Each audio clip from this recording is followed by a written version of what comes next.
وقار خان وقار یم. دا وخت د ضلع کوز دیر په آخري دره مسکیني کې موجود یم. دغه علاقه تاسو ته زمونږ په سکرین باندې ښکاري. د مسکیني درې دغه سرسبزه او ښکلې علاقه ده.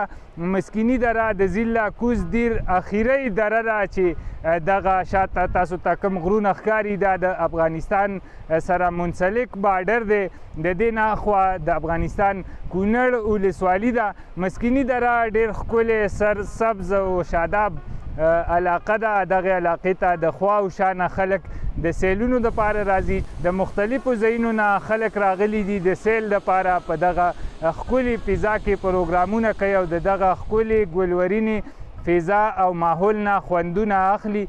دا اوس چې کوم ځای کې زه ولاړ یم زموږ نه ګس اړخ ته د بره دیر علاقې راځي، شاهي، بینشۍ، دغه شان زمانه شاته چې کوم غر ښکاري دغه د افغانستان یعنی د کونړ ولسوالۍ علاقه ده. د کونړ سره زموږ کم تړلی بارډر دی هغه د زمانه ښی اړخ ته چې کوم غرونه تاسو ته په نظر راځي دغې اړخ ته باجوړ دی. نو دا وخت زه د باجوړ بره دیر او د افغانستان په لمن کې ولاړ یم. دلته د مختلفو علاقو نه خلک د سیل لپاره راغلي دي. د هغې نه به هم تاثرات اخلو.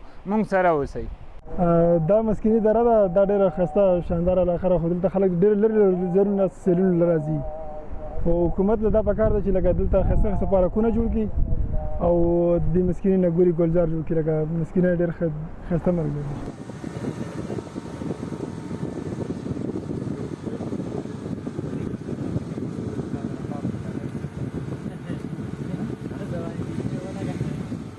زما رشید احمد نوم دی. کوټکي خان آباد اوسېدونکی یم. مسکیني ډېر ښایسته ځای دی.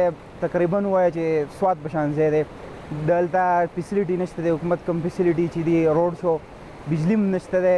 داسې کوم کسان چې چکر ته راځي د دې دپاره رسټورنټ یا هوټل وغیره جوړول غواړي چې حکومت دا جوړ کړي دا کارونه مارونه وکړي نو دا علاقه به زموږ ډېره مخکې شي.